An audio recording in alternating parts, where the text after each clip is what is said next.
Hi, everyone. God, that is bright. My name's Dan Melton. I'm the CTO for Code for America.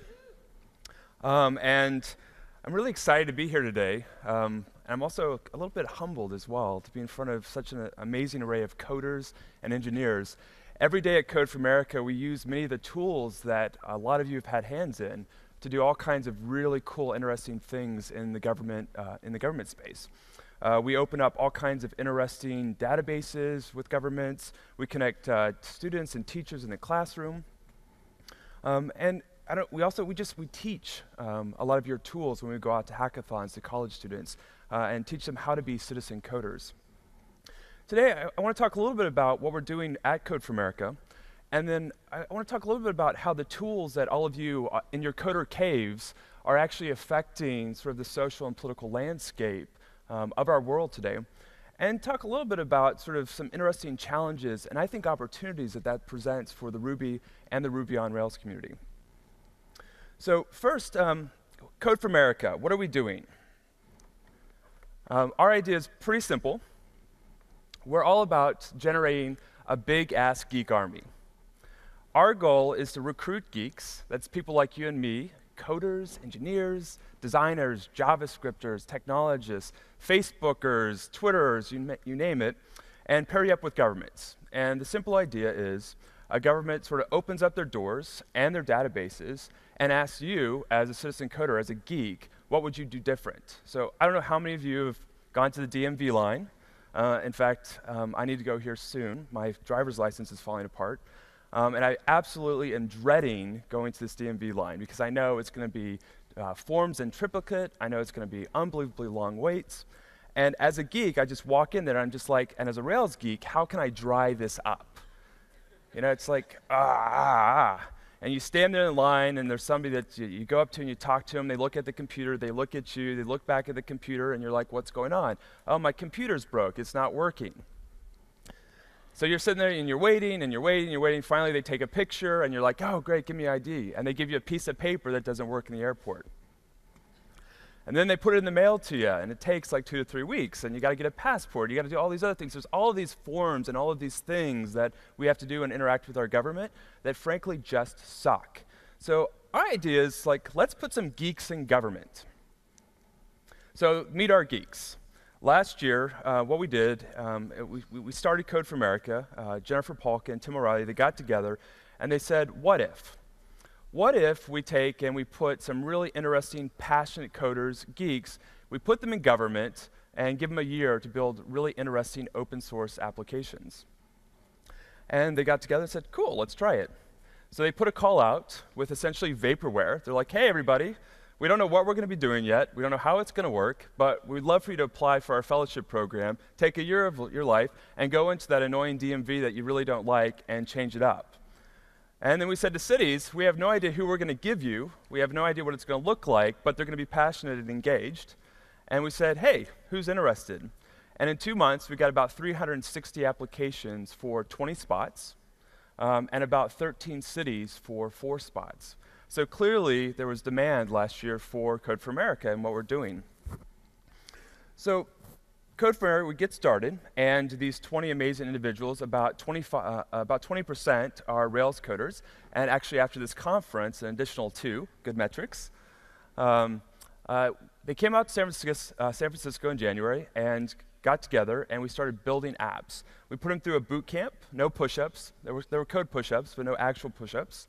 Put them through a boot camp, and then we sent them out there to cities that included Boston, Philadelphia, Seattle, and DC.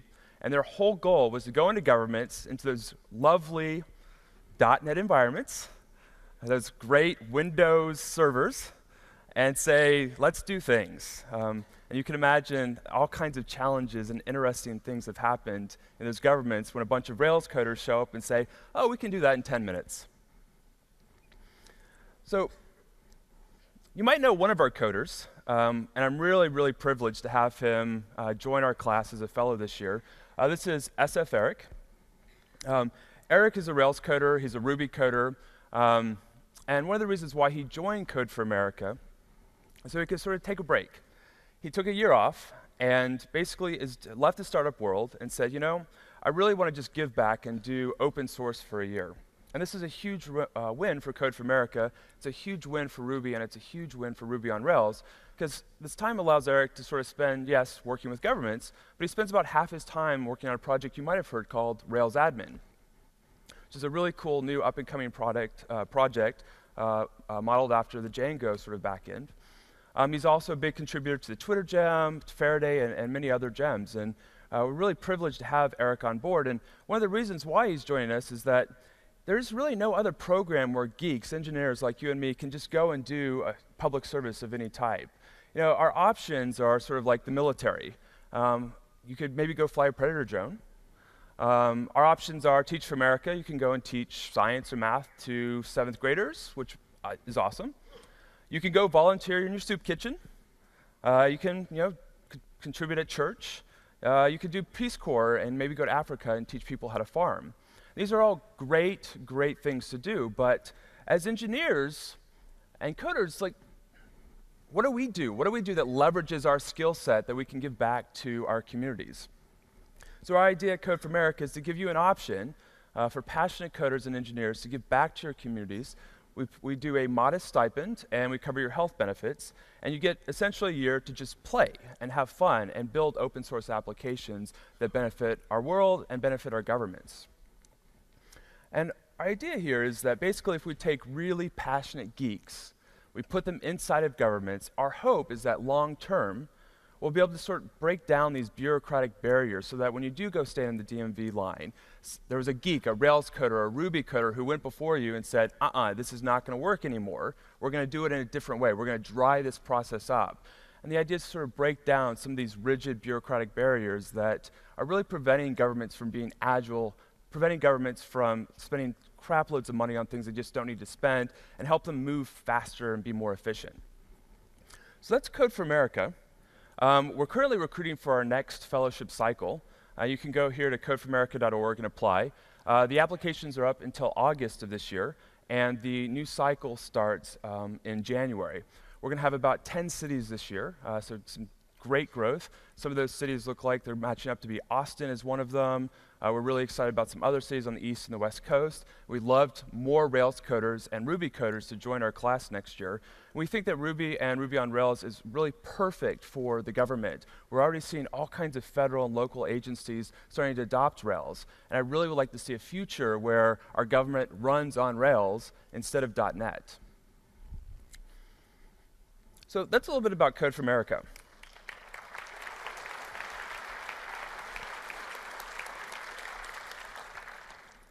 So that's Code for America, and now I kind of want to go all meta on you and talk a little bit about our tools. So this is me. I joined the Ruby community because I'm really passionate about building things. And I think that our community is really, as Corey says, awesome in that we are big-time tool builders. And I love tools that help me build things and make things faster. And that's what we're really good about. One of the things that I'm really passionate about. I'm also really passionate about sharing. And what we do really well in this community is share our tools. We share our gems. We share our forums. We do blog posts. We are on Stack Overflow like crazy. We're really great about doing forum posts. I love waking up on Monday mornings with coffee and seeing what Ryan Bates was hacking on over the weekend in RailsCast. I love our philosophy of sharing and our philosophy of tool building. You know, one thing, though, that we're not really big about in the Ruby community, so one thing that I actually like as well, is we're not very political. We're definitely social. We wear mustaches, we drink beers, we do 5Ks, we have skinny jeans, we play video games together. We have all of these things that are great parts of our culture, but we tend to not be very political as a community. And like many of you, I suspect that you get your news, your authoritative news, if you do want to stay up on current affairs, from the same sources that I do.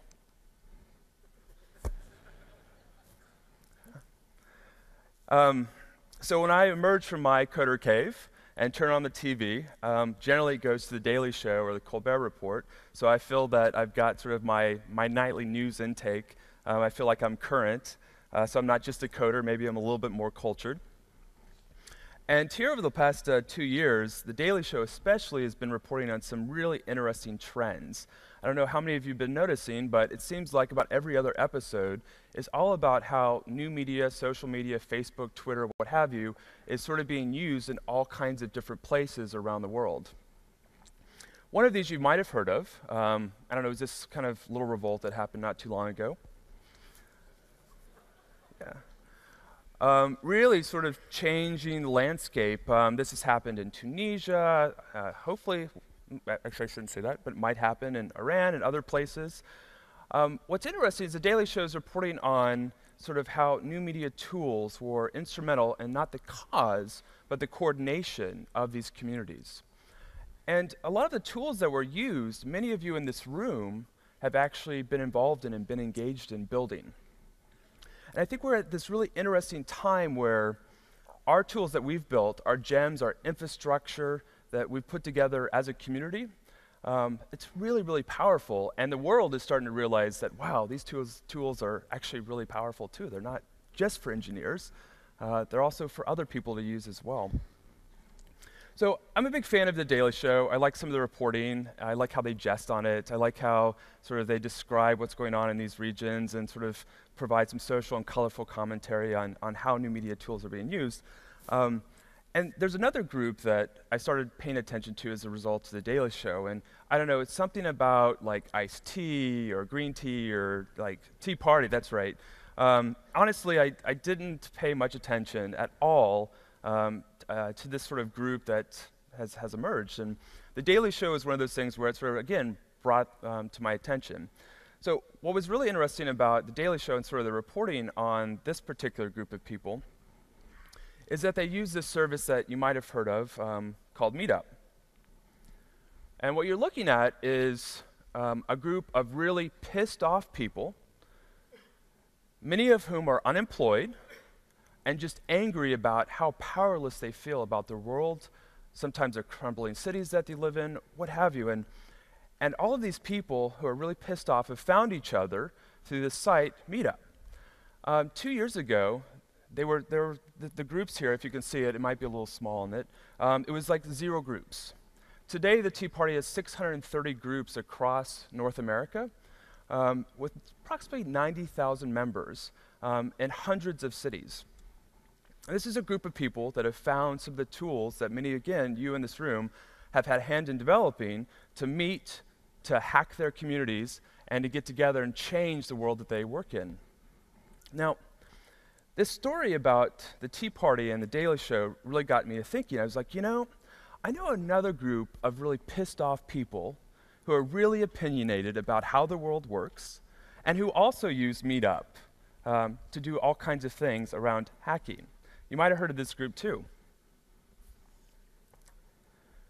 So this is Ruby and our use, actually, of Meetup. And across the world, we're in dozens of countries. And if you look at us as an entire group using Meetup, there's about 40 to 60,000 of us across the entire world, dozens of countries, hundreds of cities. And what I find so interesting about our group is that it's a huge geek army that's out there. We have this enormous infrastructure that we've built up over the past decade using our own tools to meet up. And again, to get together as pissed off people about a framework and hacking our communities to make it better. Like many of you, I suspect, I came from chaotic PHP world, and I just wanted to build things. And I came screaming and running into the Ruby and Ruby on Rails community because it was just so damn difficult to build anything. And I found a Meetup group, actually, about Ruby and was completely hooked. And since that time, I've started thinking, especially watching sort of like how the Tea Party has used Meetup, I've been asking myself, what's going on with the Tea Party and how they're able to get together versus like our infrastructure and dare I say, some structural similarities between our two groups. So what I'd like to do is just, if you could humor me for like 2 minutes, is I'd like to sort of compare Ruby and Ruby on Rails to, aghast, the Tea Party, and talk a little bit about our movements and how they're similar, but how they have wildly different outcomes. So I think every movement has got to have really great leaders. In the Tea Party, they have really amazing leaders who are passionate, engaging, kooky, interesting, and get parodies and all kinds of things on Saturday Night Live about them. If you don't know, this is Tina Fey. It's not actually Sarah Palin, but I thought this would be a better picture.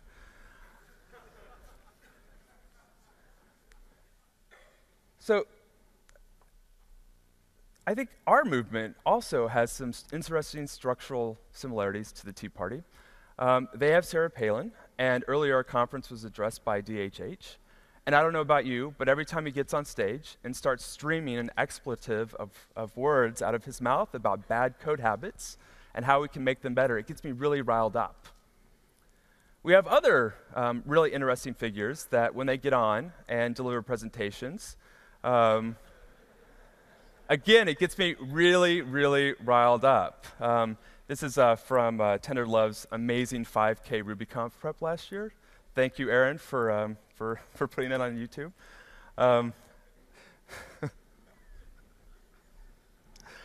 But I think it's really interesting how we've got some really amazing leaders in our community as well, very similar to the Tea Party. Really, I think, interesting structural similarities. The difference is that I think ours are really brilliant, passionate, and interesting, and I think theirs are, well, maybe not. So I'm not going to go into too many more, but we have a couple other interesting structural similarities. Another one is that the Tea Party generates lots of buzz, some would argue noise, and they also generate now lots of legislation. What do we do in the Ruby and Ruby on Rails communities? Well, we generate lots of code. We generate lots of tools. They generate lots of books. We generate lots of gems. We have all kinds of great manifestos and values buried in our code. And I think that what's really interesting to me about our tools is that they embody the values of our community. Our tools right now are you can see and you can feel just all of the energy and the amazingness has gone into these tools. Our philosophies, how we think and how we view the world has entered our tools. And I think we're at an interesting point right now in our community in that we have this huge decentralized infrastructure, this huge community, just like the Tea Party does. We have great, passionate, interesting leaders, again, like the Tea Party does. We generate tons and tons of words and codes and books and information, just like the Tea Party. But we've taken two radically different routes. They've taken a political route, and we've taken a tool-building route. What I find interesting about this, and I'm going to go a little meta on you if I haven't already, is that I think we're at a real opportunity now as we move forward to sort of realize that as our tools that we've put all of our sort of blood, sweat, and tears into, they've become so amazing that as they sort of enter the world and other people see that they're amazing, other movements are starting to use our tools. And I've been asking myself here over the past year, year and a half, what happens when the tool builders, that's us, what happens when we start using our tools to maybe advocate for social and political change? What happens when we think about the world and we take our values and we make it a Ruby world? So we've been really great about cultivating over the past decade our values in our community around sharing, around tool building. And I've been asking myself, how can we take those values and move them out of the Ruby world, and I shouldn't say move them, extend them from the Ruby world out into the larger ecosystem? I think there's a real opportunity for us to sort of start thinking about what's the effect of change that we can have using our own tools in our own communities. So at Code for America, I'm really interested in sort of this concept of how we can build the geek army using the infrastructure that many of you already have in your actual communities through Ruby and Ruby on Rails. There's 40 to 60,000 of us across the world, and we all speak a common language, have a common culture, have common values, have common ways of interacting. We have our own rallies. We have our own places where we gather. And I think we have a real opportunity as a group to start saying, well, we've got great values and a great community. How can we effectively change? How can we sort of look at our own cities and our own local communities using our values to make a difference? So I'm calling for a geek army. And the idea here is when you go back to your cities, think about in your meetups and in your actual groups how we can use the tools that we've built, not just to parse XML, JSON, or make really cool applications, but how can we build awesome applications that serve and benefit our local communities. The idea of a Geek Army isn't actually that new. The first one was formed in the 1770s by our founding president, and the idea of this first Geek Army was to sort of steward our built environment. And it's morphed in the 20th century to the US Corps of Engineers. And their whole purpose is to figure out how can we steward the tension between our natural environment and our built environment. And I think as we move into the 21st century, I think there's a real opportunity for a new Geek Army to start thinking about how do we steward our online environment? How do we steward our social environment online? How do we steward our digital environment? And I think Ruby and Ruby on Rails is one of the best communities that's perfectly poised to help steer that conversation as we go into the next century. So when you head back out to your cities, I really encourage you to think, what can I do in our local meetup groups? What can we do in the infrastructure that we already have to sort of make a difference in our local communities? What applications, what thoughts, what things can we do to sort of make our communities better? What can we do to help make our world a better Ruby world? Thanks, everybody.